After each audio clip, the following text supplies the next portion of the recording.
We are all Palestinians. In 1,000, in 1,000,000. We are all Palestinians. Free, free Palestine. Free, free Palestine. Free, free Palestine. Free, free.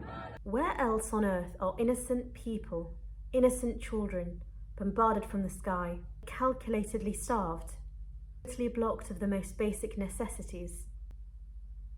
Children being actually beheaded, IVF-connected patients being burned alive, parents carrying the remains of their children in plastic carrier bags, children sheltered in schools, fleeing from incineration, from Holocaust, as part of their collective punishment.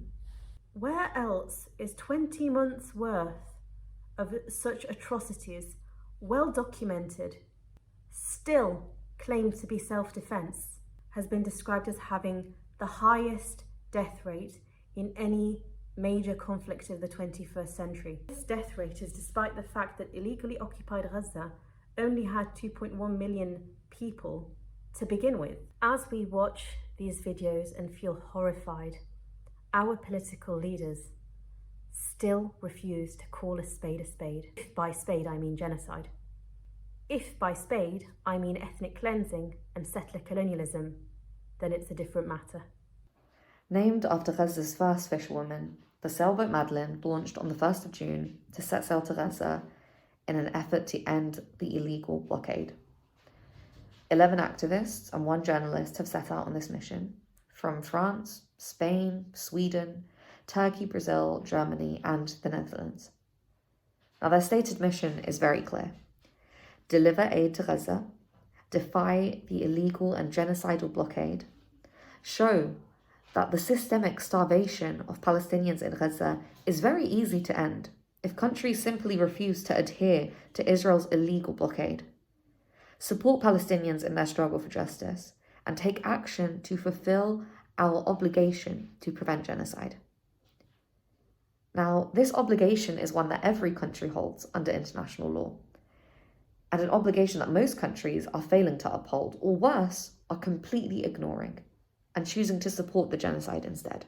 Now, since this mission launched, since the boat set sail, Israel has openly threatened the Freedom Flotilla, stating that Israel will not permit anyone to breach their illegal blockade of Gaza. They say that the aid mission is anti-Semitic and a threat. Obviously, Israel does not recognize this blockade as illegal. However, let's break down exactly what the Freedom Flotilla is carrying, and you can decide for yourself if you can identify any threats. The flotilla carries essential medical aid, food, including rice and over 100 kilograms of flour for a population that has been starved for over 80 days, water desalination kits, baby supplies, including baby formula and nappies, for those children who have been starving to death before reaching a few weeks old, women's sanitary products, crutches, and children's prosthetics, for all of those in Gaza who have survived bombings, survived amputations with no anesthesia, and have been left to fend for themselves and rely on each other for support. Now, those on board the ship are unarmed. They've been trained specifically in non-violence and are sailing in full accordance with international law. So any attack or interference by Israel will be a deliberate and unlawful assault on civilians. Now, this isn't new from Israel. They have been attacking Palestinians unlawfully, massacring innocent men, women, and children for over 77 years now. However, the Madleen is a UK-flagged civilian ship. Now, this means that the UK has a legal duty to protect this ship and protect the civilians on board from Israeli interference in a way that it claims it does not have with Palestinians. We know that this isn't true, but this just adds further legal pressure, further obligation onto them to take action. Under international law, the UK must prevent genocide, must reject Israel's blockade of Gaza, including the naval blockade, and defend the Madleen from unlawful attacks. It is therefore our job in the UK to pressure our government and our politicians to meet their obligations under international law. You can see many people feel hopeful, feel inspired, feel grateful towards the activists on the Freedom Flotilla, and have been showing their praise, paying lots of attention to the ongoing situation, the developing situation. It would be inaccurate of me to exclude criticisms or frustrations, at the very least, that people have expressed as well. So Yazan, who is a Palestinian from Jenin, expressed frustration, and valid frustration at that there are hundreds, if not thousands, of lorries that have been waiting at the border of Gaza for the past almost 2 years now, with food that has been rotting away, purposefully being destroyed by the Zionist entity. And these lorries, this action has been largely ignored by media. So for activists like Yazan, there is a valid frustration about how focus on an international level and glory on an international level is often through media only focused on from Western activists, and efforts from the Global South and repression of the Global South is seen as the norm. Now, he did not say these frustrations to completely discredit the Freedom Flotilla. He still expressed hope that everything they carry is able to make it to Gaza successfully. There is an important reminder there, though, for people to be mindful of their internal biases and avoid developing savior mentalities, especially as people taking action in the West. But I think that this was actually very well addressed by Greta Thunberg. Maybe not on purpose, I doubt she saw his story, but she said on her story, this mission is not about us, it's not about our boat.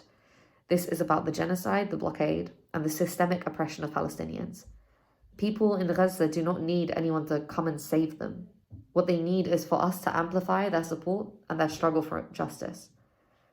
That we end our complicity, we put pressure and cut ties with those committing human rights violations.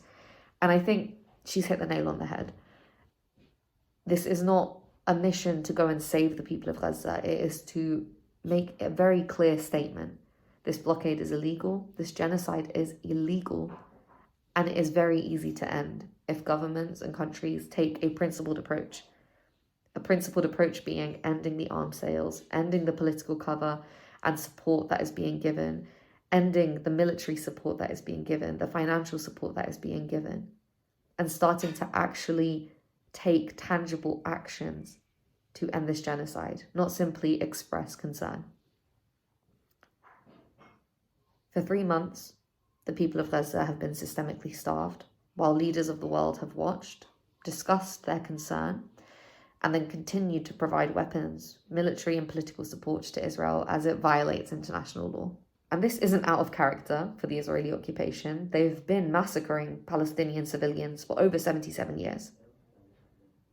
But as the Freedom Flotilla approaches Palestinian international waters just off of Gaza, it will be the responsibility of the world to force Israel to adhere to international law.